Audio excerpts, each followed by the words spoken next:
காஞ்சி மரத்தில் அது ஒரு சாதாரண கற்பூரத்தின் வாசனையும் ஊதுபத்தியின் வாசனையும் காத்து நிறைஞ்சிருந்தன.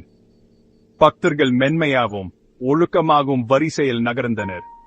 அவர்களின் இதயங்கள் பிரார்த்தனைகளாலும் நம்பிக்கைகளாலும் நிறைந்திருந்தன. அவர்களில் ஒரு சிறிய குடும்பம் இருந்தது. ஒரு தந்தை, ஒரு தாய் மற்றும் அவர்களின் மகள் ராதா. அவர்கள் எளிமையாகவும் பணிவாகவும் தோன்றினர். ஆனால் அவர்களின் முகங்களில் ஒரு பெரிய சுமை இருந்தது. பல ஆண்டுகளா வறண்டு வந்த ஒரு கவலை. அவர்களின் அன்பான மகள் ராதாவுக்கு திருமண வயது வந்திருந்தது. உண்மையில் அவளுக்கு திருமண வயது வந்து பல காலமாகி இருந்தது. அவளது பெற்றோர் பல ஆண்டுகளாக ஒரு பொருத்தமான மாப்பிள்ளையை தேடி வந்தனர். ஆனால் எதுவும் சரியாக அமையவில்லை. நம்பிக்கைக்குரிய வரங்கு தோன்றினாலும் புரியாத காரணங்களால் அவை மறைஞ்சிடும். அவர்களின் முயற்சிகளின் மீது ஒரு தொடர்ச்சியான இருண்ட மேகம் சூழ்ந்திருப்பதாக தோன்றியது. அவர்களின் நீண்ட பயணம் அவர்களை இந்த புனித இடத்துக்கு அழைத்து வந்திருந்தது. அவர்களின் கடைசி நம்பிக்கை நடமாடும் தெய்வமான மகா பெரியவரின் பாதங்களில் இருந்தது. அவர் மட்டுமே தங்கள் பிரச்சனையை தீர்க்க முடியும் என அவர்கள் நம்பினர். அவர்கள் மெதுவாக வரிசையில் முன்னேறும் போது அவர்களின் இதயங்கள் வேகமாக துடித்தன. ஒவ்வொரு அடியும் அவர்களை அந்த ஜானியை நெருங்க வைத்தது. தாய் தன் மகளின் கையை இறுக்கமா பிடிச்சு ஊக்கமளிக்கும் வார்த்தைகளை முணுமுணுத்தாள். தந்தை அந்த பெரிய துறவியிடம் சொல்ல வேண்டிய வார்த்தைகளை ஒத்திகை பார்த்தார். அவரது அற்புதங்களை பற்றி எண்ணற்ற கதைகளை அவர்கள் கேட்டிருந்தனர். ஒரு எளிய பார்வையா அல்லது சில ஜானமான வார்த்தைகளா அவர் மிக கடினமான பிரச்சனைகளை எவ்வாறு தீர்த்தார் என்பது பற்றிய கதைகளை அவர்கள் கேட்டிருந்தனர். அந்த தெய்வீக தலையீட்டை நாடு இதுவே அவர்களின் தருணம். அவர்கள் செல்வம் அல்லது புகழை கேட்கவில்லை. அவர்களின் பிரார்த்தனை எளிமையானது மற்றும் தூய்மையானது. கவலைப்படும் பெற்றோரின் இதயத்தில் இருந்து ஒரு வேண்டோல். இறுதியா அவர்களின் முறை வந்தது. அவர்கள் மகாபெரியவரின் முன் நின்றனர். அவர்களின் தலைகள் ஆழ்ந்த பக்தியுடன் குனிந்திருந்தன. அந்த ஜானி அமைதியான நிதானத்துடன் அமர்ந்திருந்தார். அவரது கண்கள் கருணையுடனோ ஞானத்துடனோ நிறைஞ்சிருந்தன. அது முழு பிரபஞ்சத்தையும் உள்ளடக்கியதாக தோன்றியது. அவர் அந்த குடும்பத்தை பார்த்தார். அவர்கள் ஒரு வார்த்தை சூட பேசாமல் அவர்களின் ஆன்மாக்களுக்குள் பார்க்க முடிந்தது போலிருந்தது. அவர்கள் கவலைகளை அவர் ஒரு வார்த்தை சூட பேசாமல் அறிந்திருந்தார். தந்தை நடுங்கும் குரலில் தங்கள் சூழ்நிலையை விளக்கத் தொடங்கினார். ராதாவுக்கு மாப்பிள்ளை தேடிய தங்கள் முடிவில்லா தேடலை பற்றி அவர் பேசினார். அவர்கள் எதிர்த்த ஏமாற்றங்களையும் மனவேதனைகளையும் அவர் விவரித்தார். தங்கள் நம்பிக்கை இப்போது குறைந்து வருவதாகவும் பெரியவரின் ஆசீர்வாதங்களை தங்கள் கடைசி முயற்சியா நாடி வந்ததாகவும் அவர் ஒப்புட்டார். ராதா பெற்றோரின் பின்னா அமைதியா நின்றார். அவள் ஒரு நல்ல கனிவான இதயம் கொண்ட பெண், படித்தவள் மற்றும் நல்லொழுக்கமுள்ளவள். ஆனாலும் அவரது வாழ்க்கையின் இந்த ஒரு அம்சம் தீர்க்கப்படாத புதிராகவே இருந்தது. அவரது நண்பர்கள் திருமணம் செய்து கொண்டு தங்கள் சொந்த குடும்பங்களை தொடங்குவதை பார்த்திருந்தாள். அவளும் அந்த மகிழ்ச்சியை விரும்பினாள். ஆனால் விதி வேறு திட்டங்களை கொண்டிருந்தது போலிருந்தது. தங்கள் போராட்டங்களை விவரிப்பதை கேட்டபோது அவளது கண்கள கண்ணீர் வந்தது. ஆனா அவள் அவற்றை அடக்கிக் கொண்டார்.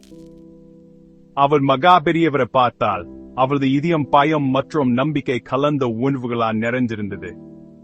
அவரது முன்னிலையில் ஒரு விசித்திரமான அமைதியை அவள் உணர்ந்தார்.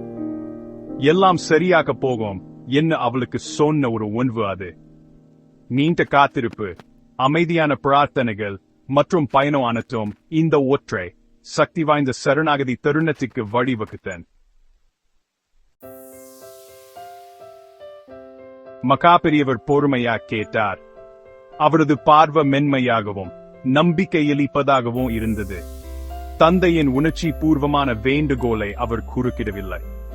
தந்தை பேசி முடித்ததும் ஒரு ஆழ்ந்த அமைதி அறையை நிரப்பியது. மந்திரங்களின் தொலைதூர் ஒலி மட்டுமே கேட்டது. பின்னர் அந்த ஜானி தனது கருணை நிறைந்த கண்களை ராதாவின் பக்கம் திருப்பினார். அவளது ஜாதம் அல்லது அவரது குடும்பத்தின் நிலை பற்றி அவர் கேட்கவில்லை. தோல்வியற்ற வரங்கள் பற்றி அவர் கேட்கல. அதுக்கு பதிலா அவர் ஒரு மிக எளிய நேரடியான கேள்வியை கேட்டார். அம்மா, அவர் மென்மையாகவும் தெளிவாகவும் கூறினார், நீங்க தினமும் லலிதா சஹஸ்ரநாமம் சொல்கிறீங்களா?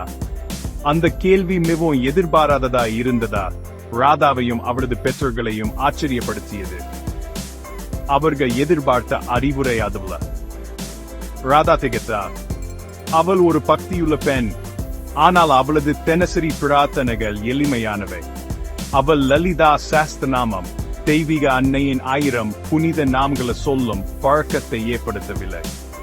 அவள் தரையை பார்த்தால் சற்று வெட்கமாகவும் சங்கடமாகவும் உணர்ந்தார். அவள் மெதுவா தலையை அசைத்து மென்மையான குரலில் பதிலளித்தார், இல்லை பெரியவா, நான் செய்யவில்லை. அவளது பெற்றோர் ஒருவரை ஒருவர் பார்த்துக் கொண்டனர். இதன் பொருள் என்ன என்று யோசித்தனர். அவர்கள் ஒரு சிக்கலான சடங்கு, ஒரு சிறப்பு பூஜை அல்லது ஒரு கோவிலுக்கு செல்வது என எதிர்பார்த்திருந்தனர்.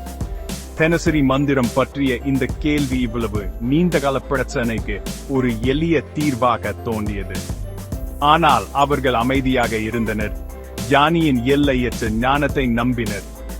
அவரது வார்த்தைகள் எவ்வளவு எளிமையாக இருந்தாலும் ஆழமான பொருள் கொண்டவை என்பதை அவர்கள் அறிந்திருந்தனர். அந்த பெரிய ஞானி அன்புடன் புன்னகைத்தார்.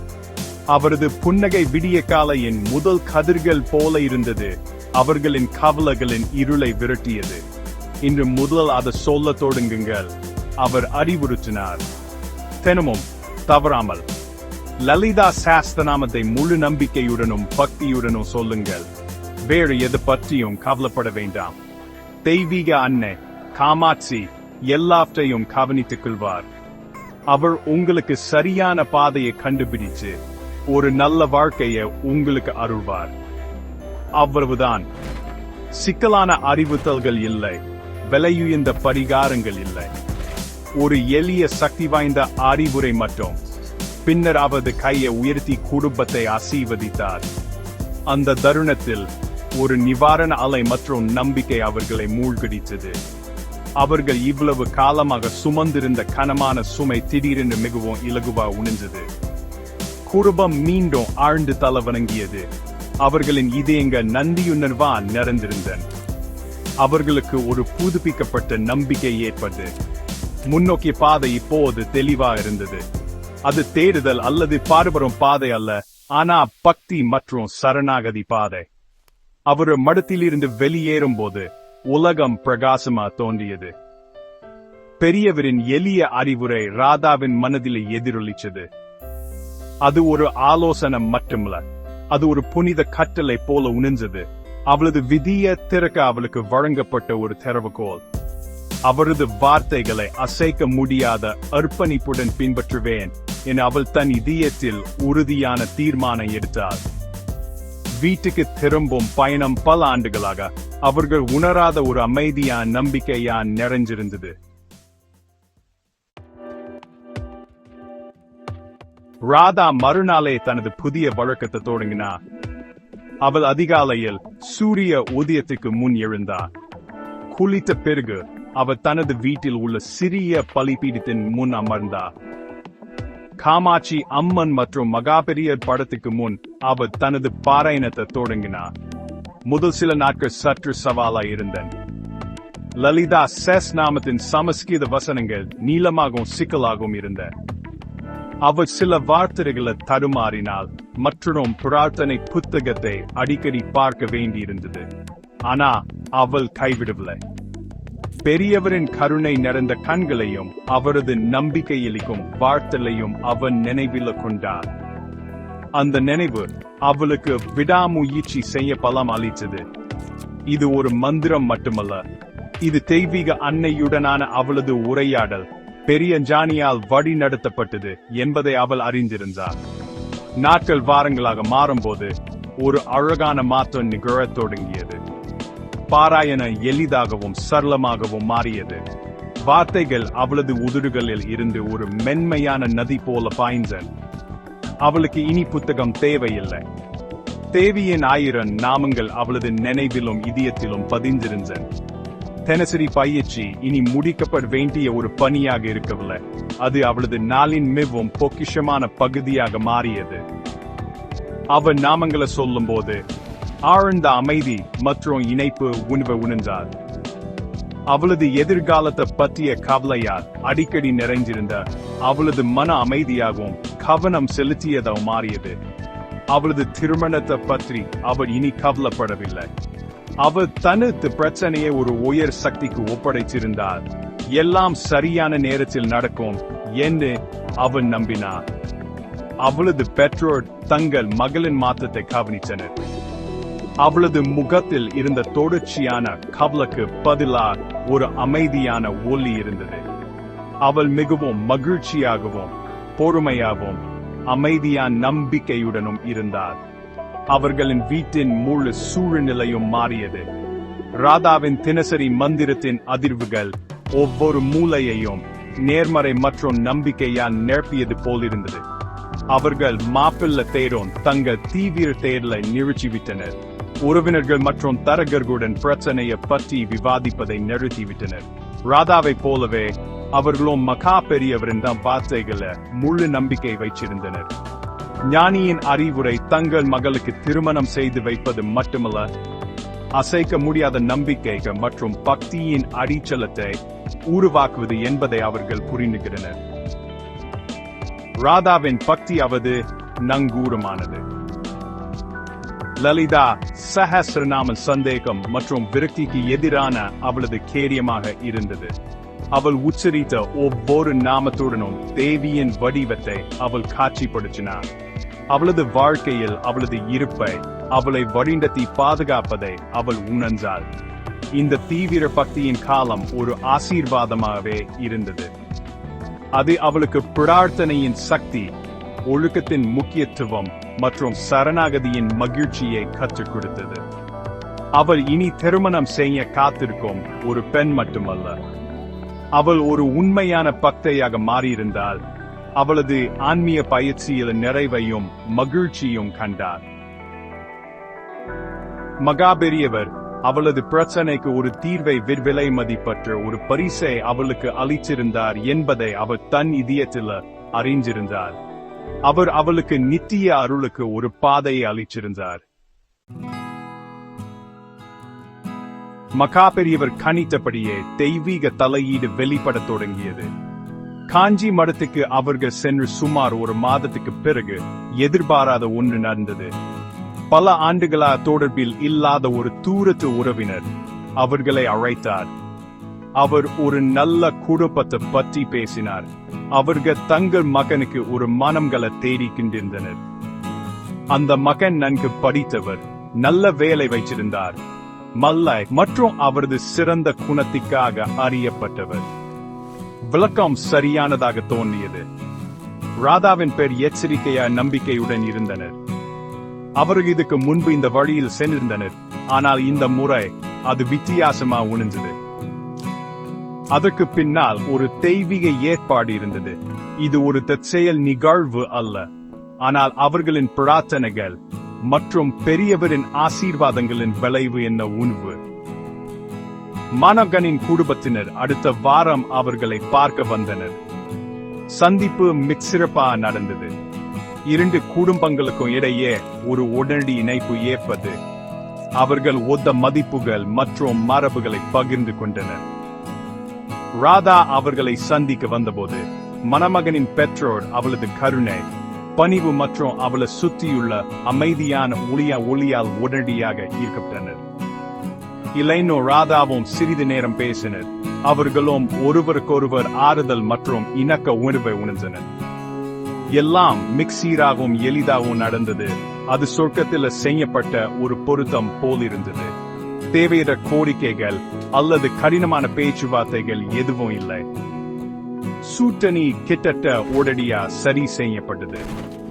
நிச்சயதார்த்த விழா ஒரு மகிழ்ச்சியான சந்தர்ப்பமா இருந்தது. இவ்வளவு காலமா குடும்பத்தை தவிர்த்து வந்த மகிழ்ச்சி இப்போது அவர்களின் வீட்டை நிரப்பியது. ராதாவின் பெற்றோரின் கண்களில் ஆனந்த கண்ணீர் இருந்தது. அவர்கள் தங்கள் மகளை பார்த்தார்கள். அவள் மகிழ்ச்சியுடன் பிரகாசித்தாள். மேலும் அமைதியா மகா பெரியவருக்கு நன்றி தெரிவித்தார்கள். இந்த அற்புதம் அவரது செயல் என்று அவர்களுக்கு தெரியும்.